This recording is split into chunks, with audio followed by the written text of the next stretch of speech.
What's an underrated skill everyone can benefit from? Underrated. I feel like we mentioned this in an earlier episode with like one or two, Yeah. like episode 1 or 2. I mean, I immediately go to discipline because I feel like with discipline, you can learn any skill or I don't know if that's underrated though, because I feel like that's pretty talked about and pretty recognized. So are we trying to go? I mean, I feel like it depends on who you're talking to or who you're listening to. Yeah. Because there's a few people that we listen to that are all about it. Yeah. But I don't think there's that many people that are actually like Living it. really living it. Yeah. Or even just outside of the bubble that we're in, you know, Goggins and Elliot and like a lot of these people that really preach that. I think discipline for sure, whether it's underrated or not, I think it's something that I didn't fully understand the power of it until literally the last maybe year of my life. And I think when you can develop the muscle of discipline to do what you said you're going to do, it unlocks your ability to do everything else. I actually think that is the single most important character trait someone must develop in their life if they want to create a life on their terms, whatever that might be. And then with that, I think, you know, we have so many distractions in the world today. Everyone is trying to monetize our attention. The largest companies in the world, Google, Facebook, Apple. Here's something that's very interesting. I heard someone say this. They said, if there's any service that you can use for free, you are the product. Your attention is the product. And I feel like that's so true. And we live in the attention economy. And so our attention is the most valuable resource that we have. And where we invest it determines our experience of life. Are we investing into fucking Netflix shows and Instagram reels and like all this shit? Not saying there's anything wrong with that, but where your focus and energy goes, that's ultimately the foundation of the life that you're going to have.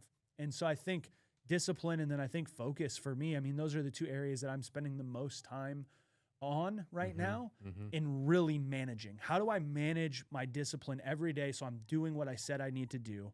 The only way to do that is to very diligently manage where I'm putting my focus and my energy, because I want to do a lot of things in my life. I want to experience a lot of things. I want to create different experiences for myself, success in my business. And I think oftentimes when we just go through the motions of life, life takes us where it wants us to go, not where we want to go. But discipline for sure, focus. Those are the first two that come to mind for me. And to me, it's discipline because I feel like, all right, if you want to learn a skill or whatever, it's like how you excel or learn, or like if you're trying to, I mean, really take it, you can apply it to anything. If you're trying to become a better basketball player, right, and you're going to practice twice a week versus having the discipline to get up every day and put in the 3 hours every day, that compound effort is what's going to help you surpass the competition. Same things in business, same thing in relationship. Doing what you say you're going to do and putting in the work just requires massive discipline. In the world we live in today, it's like we're so distracted and pulled in so many different directions that being able to put the blinders on, focus, and just stay in your lane is fucking hard. What's like an old school character trait or skill that we used to have that we don't have anymore because of modern technology? Like, I think work. I go to like work ethic and output. but like memory, right? Yeah. No one remembers anything now because it's in a phone. Oh yeah, you Yeah. don't have Phone to remember numbers. or things like that. Being able to grill a really great steak is an underrated skill. That every man should have. I don't.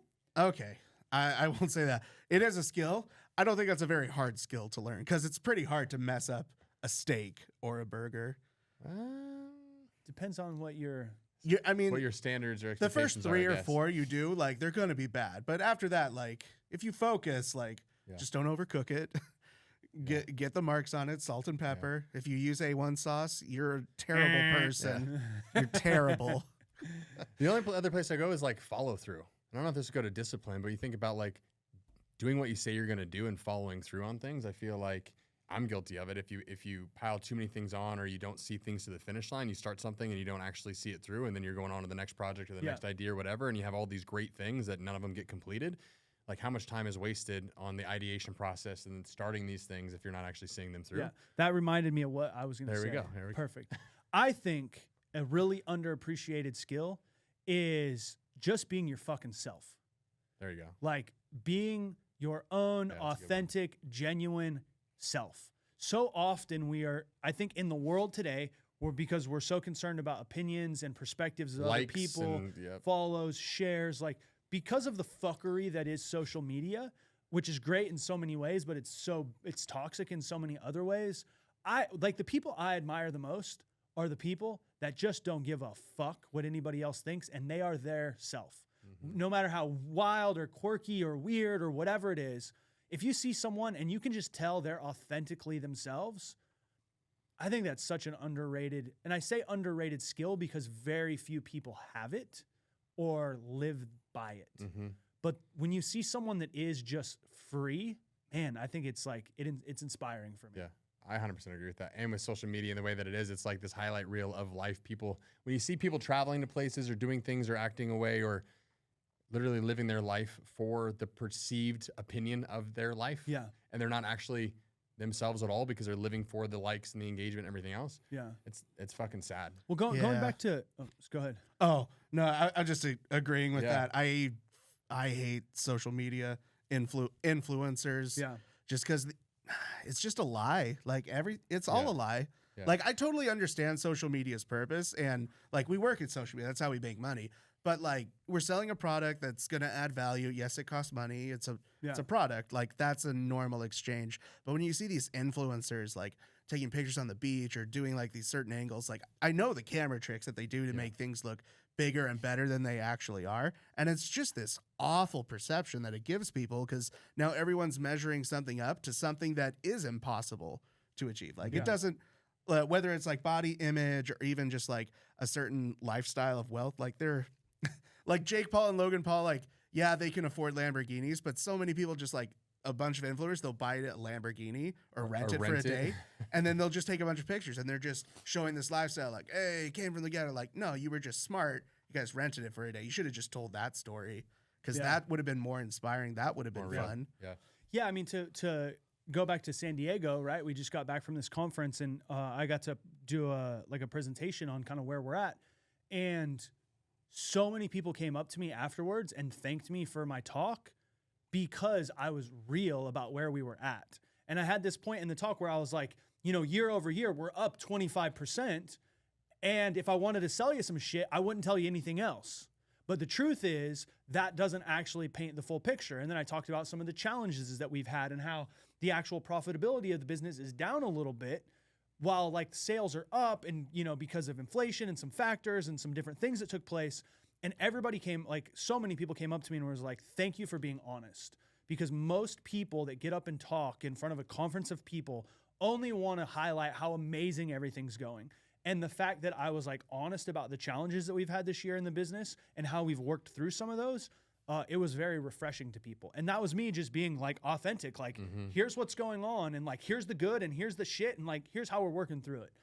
Most people just want to highlight the good. They want to hide the shit and they want to act like everything is good. And I think maybe in modern world, the most underappreciated skill is the ability to just be your fucking self because it's who you are, it's who you want to be, it's how you want to live, and not give a fuck about what anybody else thinks. If you can do that, I think that's the foundation of truth, and then you can build anything from that. Then you can build a discipline, you can build a focus, you can build the things. But as we talk through it, I think that might be the most important part of our experience of life is just being our authentic self. I think people are drawn to that because they're so exposed to all this highlight reel, like overinflation of reality. Yeah. That if you can be real, like people will be drawn to that. Yeah. Yeah. Because I do, It's like Oliver Anthony when he blew up, when he played that song. That felt very raw real to and real everyone. as it could be. Yeah. And it caught. Yeah. Maybe one of my favorite compliments we get when people come to the office is like, oh, you guys are just like on the internet. Yeah. Yeah. I'm like, fuck, that's amazing. Yeah. Yeah, we are. Like, Yeah. Just some fucking regular dudes hanging yeah, out. Like, yeah. But how many times have we heard that? Yeah, like over and countless over. Yeah. times. Like, Yeah. I'm so excited to meet you guys. Like, it's just exactly the way that I thought it would be. Yeah. Or, and to me, that means we're doing what we're talking about here, which is just like being ourselves and putting ourselves out there, the good, the bad, and the ugly. And I think it is actually very inspiring to people because the unrealistic side of things, like you're talking about, give this false sense of reality, and it makes all of us feel like we're not good enough, like we're less than. But we're all struggling with the same things in our own lives in different ways, and just being open about that, I think, is powerful. Yeah, 100%. 100. Keep it 100, Keep it bro. 100. Yeah. So yeah, there's a lot of underrated skills right there. There we go. But I We think just it all unpacked a boiled down few. to just being authentic and not I like that one. being a good person and So I being think disciplined authentic. people know they should. Being authentic, people are just conditioned to not. So Yeah. I think it's a little more underrated. If you're a bad person though, like maybe you shouldn't be authentic. Like maybe try to hide that. But if you're a good person, please be authentic. We need more of you in the world.